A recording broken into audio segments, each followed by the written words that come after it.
listening to the Savvy Musician Show with Leah McHenry, and this is your secret weapon for success in the new music industry.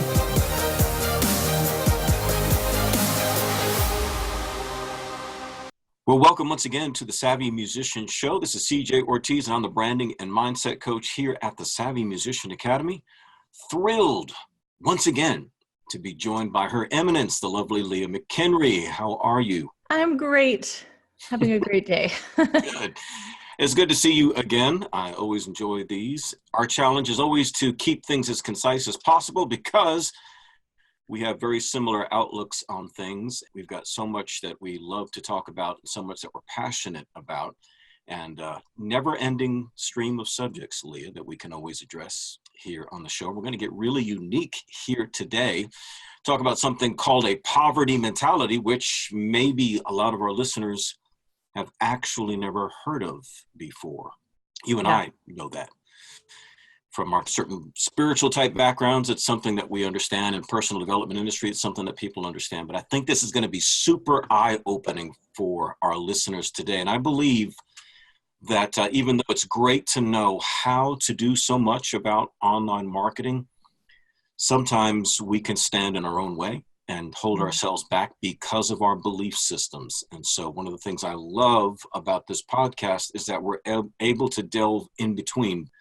We can talk about the practical ins and outs of the how-tos of online marketing, but then we can also get into the psychology, which in a lot of ways is even more effective because it makes you that unstoppable force. So before we get into that, I want to share just a student spotlight. Today is Lindsay Matheson, who, even though writing from Australia, as she'll say, is not Australian.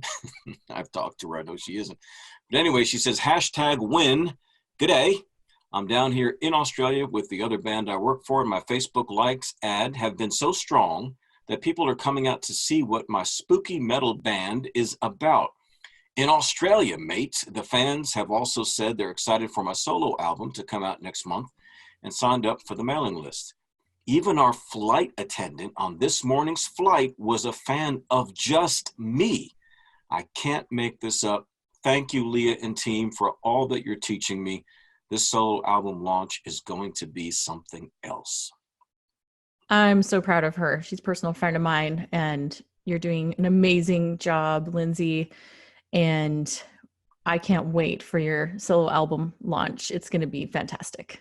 And I don't think she'll mind us saying this, but when she says there that, well, she's being recognized for just her, you'd have to understand that she's a part of a very popular international heavy metal band.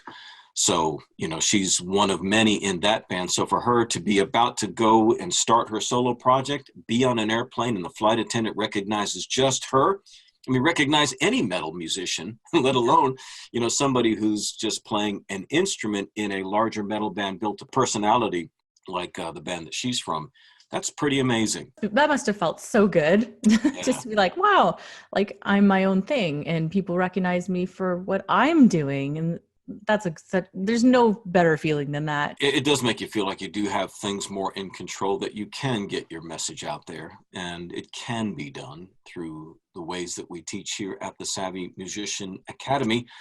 So good for you, Lindsay, and many more great things to come as you're faithful to this course. Anyway, poverty mentality, how to get rid of a poverty mentality. Leah, like I said, I know that people quite understand what one is, but I think we can begin the topic by talking about something that everybody does understand, and that is the starving artist. So let's begin there. You had something you shared with me offline I'd love for you to read. Yeah. So, I've done a podcast episode in the past where I did a book review actually on Real Artists Don't Starve, which was written by Jeff Goins. And I know him personally. He's a fantastic, generous man, and sometimes text back and forth. And he's just a great guy. He wrote this book, and there's a whole bunch of helpful things in there. It's not geared towards musicians. It's just more geared to creative, the arts and music. And one of my favorite parts of the book is the introduction. This whole concept that we have kind of been duped into believing that all artists have always been poor throughout history, and they've always been starving. They've always been couch surfing. And he kind of just bust that myth. And I thought I would just read a little segment about one of my favorite parts. So he said, for centuries, this is what historians believed about the great Renaissance master. They're talking about Michelangelo. They believed that he struggled like Vincent van Gogh. He was just another starving artist struggling to make ends meet. Michelangelo himself embraced this image, living frugally and often complaining about money. He once wrote in a poem that his art had left him poor, old, and working as a servant of others. But it turns out that he wasn't telling the truth. When Rab Hatfield dug into those old bank records, the truth about the Renaissance's most famous artist was finally revealed. He was not struggling at all. He was not poor, and he was not starving for his art. In fact, we've been getting wrong ever since. Michelangelo was, in fact, very rich. One record showed a balance of hundreds of thousands of dollars, a rare sum of money for an artist at the time. When he saw those figures, the professor got all about the Sistine Chapel. With his curiosity piqued, he went to see if there were more bank records, and there were more, many more. In the end, Professor Hatfield uncovered a fortune worth roughly $47 million today, making Michelangelo the richest artist of the Renaissance. And to this day, this is a story that surprises us. We're accustomed to a certain story about artists, one that says that they are barely getting by. But Michelangelo did not suffer or starve for his work. A multi-millionaire and successful entrepreneur, he was, in the words of one journalist, a, quote, pivotal figure in the transition of creative geniuses from people regarded and paid as craftsmen to people accorded a different level of treatment and compensation, end quote.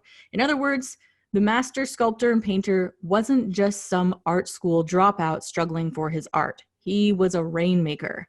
When I asked Rab Hatfield what Michelangelo's millions meant for us today, he said, I don't think it means a whole lot, but I disagree. I think this changes everything. So I loved that introduction, and it's quite a bit longer than that, but it goes on to talk about Michelangelo and dig into this a little bit more.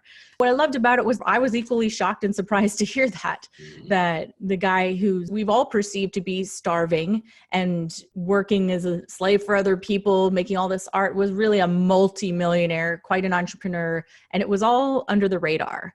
So, and then the whole book kind of goes off of that about, hey, like this doesn't have to be the case for you either, whether you're making pottery or art or music or selling merch on Shopify, whatever it is you're doing, lie really that you have to be poor and helpless is just that. It's just a lie. It's a belief, and it's wrong.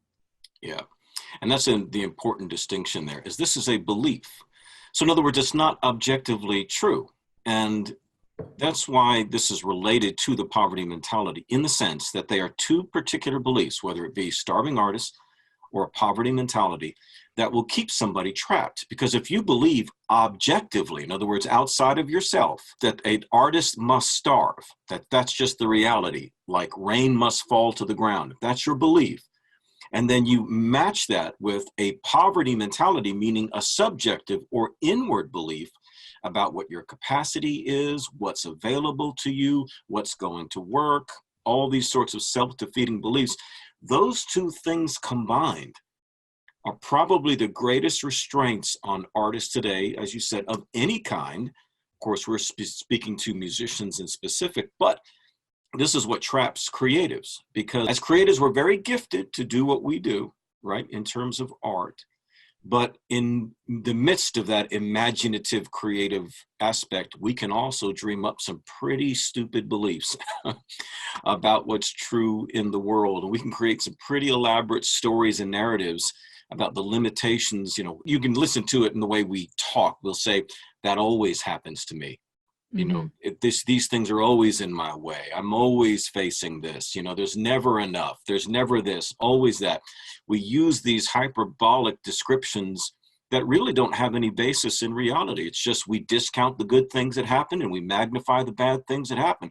And whatever you focus on is going to get magnified, whether positive or negative. So it all depends on, you know, what you are giving your attention to. But like Leah just described, here's somebody who people assumed, you know, of course, a classic artist that we all know about, but you assume that this guy was one of those starving artists. And it turns out not only the richest artist of the period, but probably would be the richest ones today too.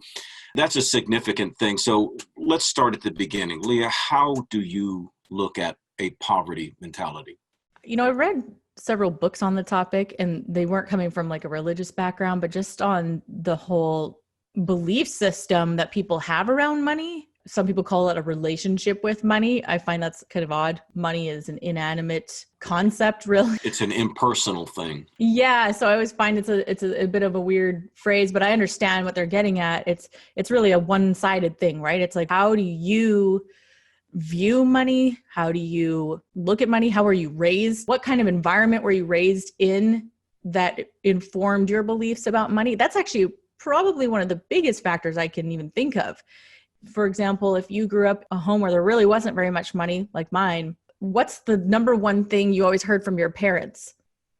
We can't afford that. We can't afford to do that. And in a lot of ways, it does shape your view on the world and your view of money that kind of just gets drilled into your head.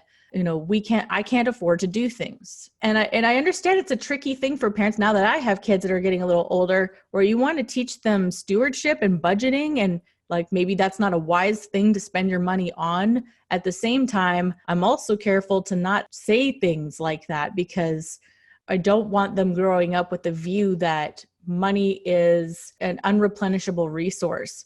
It actually happened the other day with like one of my youngest daughters. Oh, that's right. She bought something with her money.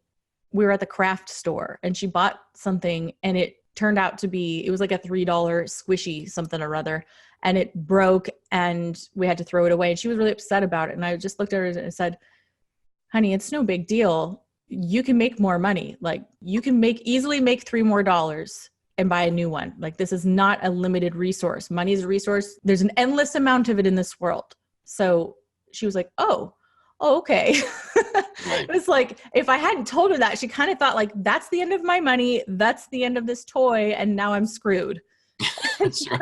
Yeah. Some people can believe that if they gain more money, it must be at the expense of someone else. Right. Why, you start to blame the rich. Well, the reason why people are poor is because of the rich. Of course, they can't explain it. It's just this causal relationship that they're implying, that because I get more, someone else is getting less. I'm taking from other people. And that's not true at all. And I think it begins with your concept of whether there is abundance or there is scarcity. Right. And a lot of people are trained to think that there is scarcity in the world, but it's in the interest of institutions like government or special interest type groups or the media or whatever to create a value for themselves. And you can't create a value for themselves unless you create this idea that there's some sort of scarcity. And that scarcity can be more than money.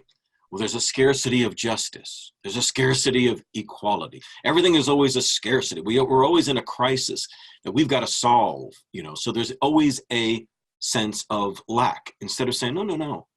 If anything, endless supply, there's an abundance. I remember when I was a kid, they were saying at the end of the 70s, I remember seeing this in Time magazine, that we were coming to the end of oil, that we were going to be out of oil by the early 1980s. I was selling coffee to people who were in gas lines back in 1974. We saw the lines, people waiting for 2 and 3 hours to get a gallon of gas. And so you can start to think, well, wow, not too long after, there's going to be an end of energy, an end of oil. What are we going to do? We'll need solar energy. Well, of course, that was years and years and years ago, and we're still here, and there's still a plentiful supply, but it's more than that. It's this idea that we're going to run out of an abundant supply, and even if we did, there is no solution beyond that, whereas no, because at one time, there was nothing in the world but trees and water and rocks and dirt and mountains and grass and animals, and that's all there was. There was no TV. There was no airplane. There was no cell phones. There was no recipes. There was no fire. There was no wheel. There was no nothing. Nothing. No stories, no movies, no music, no nothing, no art. But look at all that we created out of nothing but air and dirt and trees and rocks, and that's it. Here Mhm. we have, I mean, we're now at the apex, of history, and you and I are using tremendous, powerful technology to do this podcast and communicate with the world. Where did all of that come from? Because you could have looked at that bare world thousands of years ago and said, scarcity. There's no way. And try to communicate Pharaoh that you would be able to pick up something like a smartphone and call somebody on the other side of the world. Yeah. And they had no concept of the other side of the world. So that means abundance is always there. And it may not be where you think it is. It may be right after another great idea that creates abundance. So there is no lack. It's just a lack of belief, right? And a Right. lack of true belief is what we call doubt.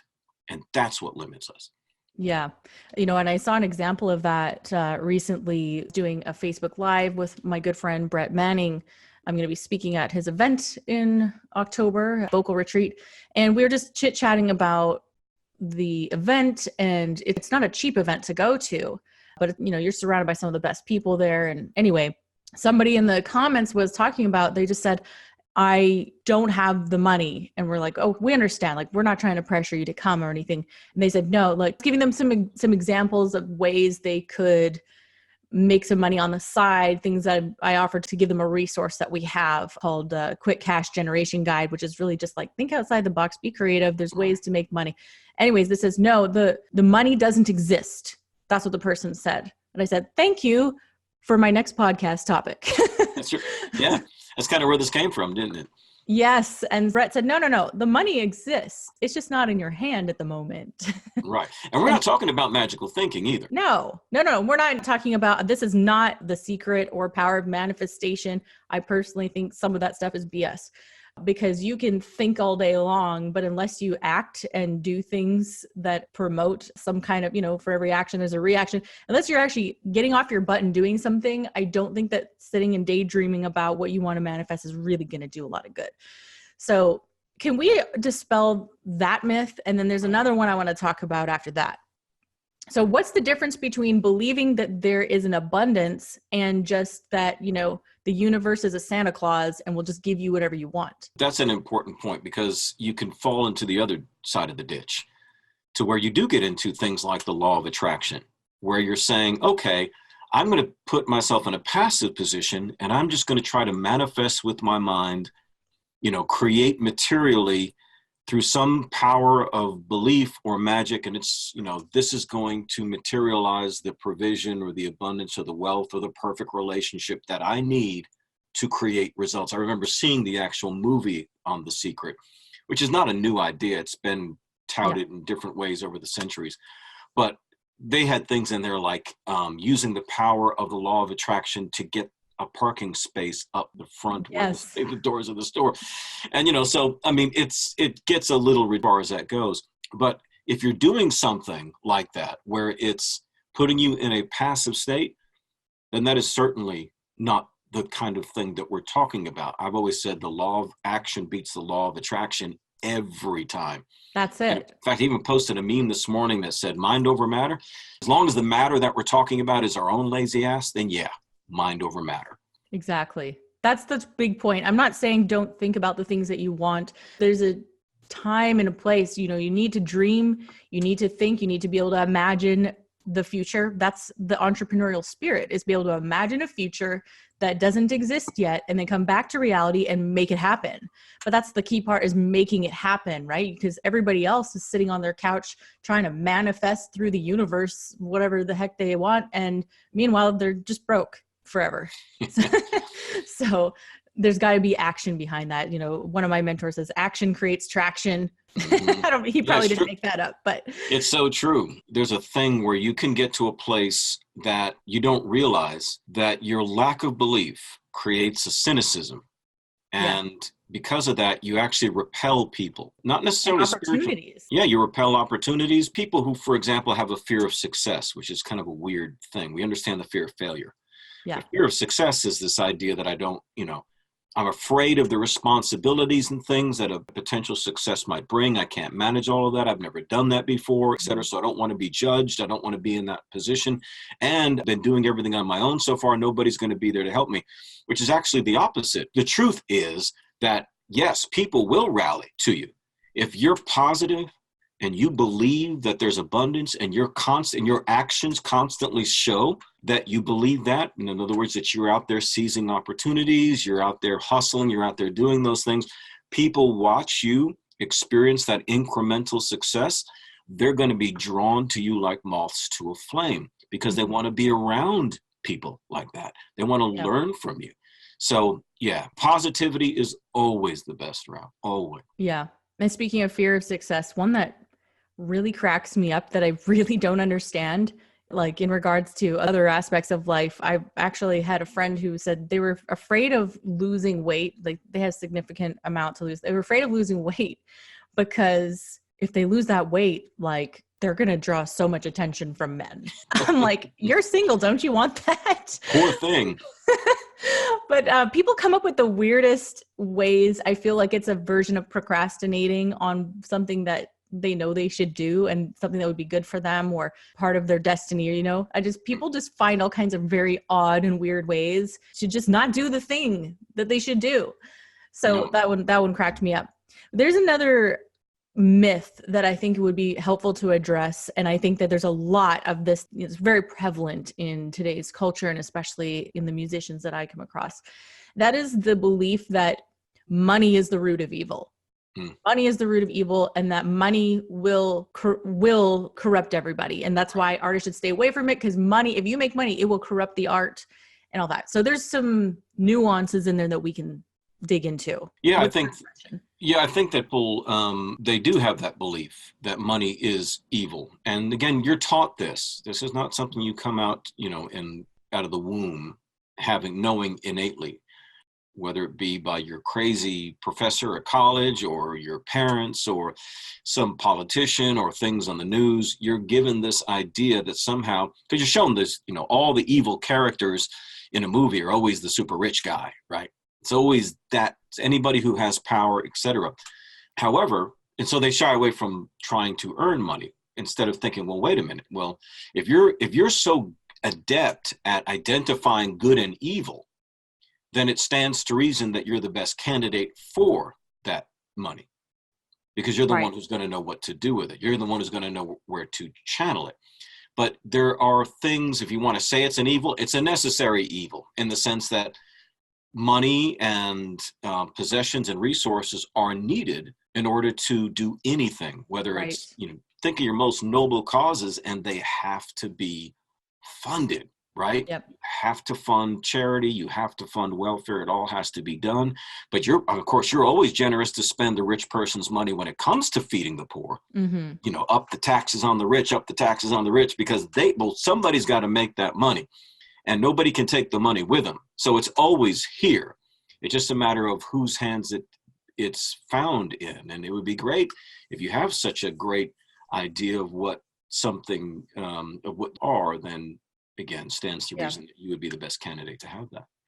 Yeah. And a lot of people think that, the saying money is the root of evil comes from the Bible, and they're wrong. It says it's the love of money that is the root of evil. And I just want to make that distinction for anybody who has ever read the Bible or not read the Bible. I hear people who are big fans of the Bible it completely wrong. Like they go around saying that money is the root of evil. No, it's the love of it. So what happens when you love something, if you worship money and the money becomes your God, that means it's ruling you and you serve it, right? So at that point, it's going to corrupt you. And I still believe that money will magnify who you are.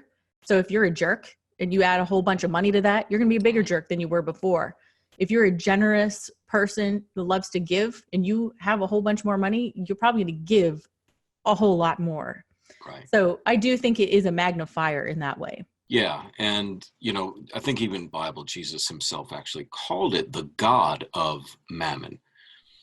So there is a sense in which God, in the sense that you fully trust in what you have. You fully trust to the exclusion of all things else. And nobody wants to see you get into that position. So that's, again, as you said a little while ago, that's kind of the other ditch that you get into, where there's this, you're almost falling again to this other side where there's an equal abuse that does as much damage as having a poverty or scarcity mentality. But again, I think the important thing for people to note is that there's no way you're going to be able to do anything that you want to do with your life of significance without money. I get in these weird interests sometimes, Leah, where I just start looking into just strange stuff. And one of the I know that. one of the things that I've been checking out for the longest time is these nomad type people or minimalists and things like that. Yeah. People who are literally have like 5 shirts, 3 pairs of underwear, and a watch. I mean, they have almost nothing. Or they're nomads. And they're living in these very small vans or little Chinooks or Airstreams or something, RV type things. And they're just traversing the country, living on next to nothing, just completely disjointed and whatever. To a lot of people, that may sound kind of appealing. I don't think that's a great idea. To each his own. Okay. Nobody has to do things the way I say. However, I think if you take a broader view of life in the world and you realize that in order for a tree to grow, it has to be planted, right? You can't just keep plucking something up and sticking it over here, plucking it up and sticking it over here, and expect something to thrive and to prosper.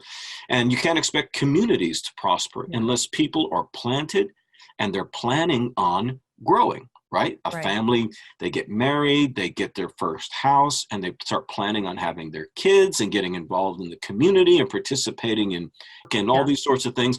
They're helping to create an abundance of love and relationship and community and help and support and charity and all the wonderful things. Now, who are you going to be a blessing to if you're traversing the country in a little RV all the time?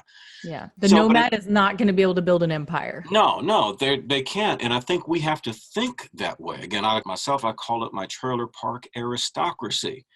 And that is thinking like the 1% in the sense that when you go to very, very rich families where wealth is transferred over generations and they have to do things differently than we do it down here in this level, because divorces are very expensive, right? So they can't afford that. They tend to marry within elite families. They don't send their kids to public school. Yeah, no way. They're trained to speak. They're trained in politics. They're trained in leadership. They're trained in literature. They're trained in other languages. They do things to help preserve the fact that they have property and wealth, and they know they're going to live out their lives, and it has to be transferred. So you can't have the next generation be a bunch of derelicts that are going to squander, the resources that family has. Right or wrong, that's what you have to do. So to me, I think there has to be that where you just think, like you just said, it's about empire. And you can't think empire if you're thinking like a pauper. That's right. Actually, maybe it was you who recommended this book to me years ago. I don't remember, but one of the best books I ever read that got me out of a poverty mentality and took me into more of a multi-generational thinking pattern was Family Wealth. That's the one, James E. Hughes. Yeah. And if you can't read that and come out the other side going, holy crap, I need to change the way I'm thinking about my family and the future and what I'm building right now, I mean, I don't know what will. And, they talk about the first generation that makes wealth. It's such a huge thing. A lot of times what happens is they're not able to pass it down. It might get, the second generation, they end up spending it away. And the third generation, they're back to square one. And he had a little saying in the book, and I forget how it goes, because it was almost like a little repetitive and over and over and over throughout history. This has been the case. So he's saying it's completely preventable if you just understand these concepts and implement them. This book is all about how to preserve generational wealth. And man, like if musicians could just get a slice of that, just a little bit, and start implementing that in the way they build their business. Think about the future. Music's one of those things that when you're dead, it will live on.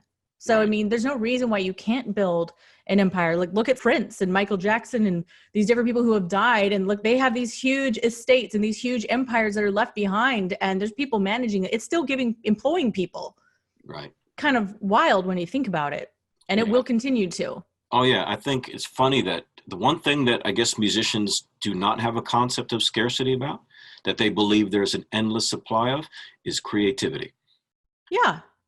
So just apply that very same concept to the idea. In other words, there's a never-ending supply of creative ideas for you as an artist, for you as a musician. Why would you not think There's an endless supply of creative solutions for your financial state, for your music business, for anything that you're facing in life. Why do you limit abundance only to creativity? What right do you have? What authority do you have to make that kind of judgment? What source are you appealing to that you're saying that this is as sure as 2 + 2 = 4, that there is scarcity in the world? Or you have to get past the idea that, yes, okay, Leah, CJ, I believe there's abundance in the world, okay? I believe that, fine, whatever. But it's not for me. In other words, it's that there's something in them, whether it's guilt or self-condemnation. It's this idea of deserve. I don't deserve success. And that's a terrible thing when you restrain yourself because of guilt and self-condemnation. And you say, I don't deserve it. You look at somebody else and they say, well, they obviously deserve it. It's okay for them. It's just not okay for you. Like I used to tell people all the time, you know, we often say that something is too good to be true. Your dream of being a musician is too good to be true. Well, it's not too good to be true because there's other people doing it. Yeah. So it's not too good to be true. What you mean to say is it's too good to be true for you. And then you need to ask yourself, why? What is it you have done? Because I can find people, far worse people than you, who've achieved so much greater success in the very thing that you want to. Are they deserving? Obviously not. And we can find it on the opposite end of things. So obviously, deserve has nothing to do with it. It has to do with applying the proven principles that govern success in any area of life. And if you do that, with what keeps you doing it over time is a belief in the fact that those principles will work, and a belief in yourself that it's okay for you to go for it. It's okay for you to succeed. If you need a permission slip, here's your permission slip from Lee, DJ. You know, here's your permission slip. Go achieve your dream, believe, envision it, imagine it, and work your little tail off day and night until you start to create those possibilities. That's right. There you have it, you guys. I hope that this was enlightening for you. There's probably a lot more we could say on this topic, but I want to hear from you. If this opened your eyes a little bit to possibly beliefs that you didn't even realize were in you, or if you felt enlightened by this discussion, please leave us a review. I would really like to hear from you, and I might even read it out on the next one. So please leave us a review and a comment on this episode, because we can definitely touch on more topics like this if it's helpful. All right, guys. So good to see you, Leah. Let's do this again soon. Sounds good. Bye, guys. This episode was sponsored by the Superfan System Elite program here at Savvy Musician Academy. If you are looking to scale your existing music business and you're looking to get into advanced digital marketing, such as email marketing, funnels, e-commerce, Facebook ads, and more, and you're looking to build a real profitable online music business, book a call with our team at www.callsma.com. We would love to speak with you for about 30 minutes and see how we can help you. Don't forget to subscribe to this podcast for more episodes, and we'll see you next time.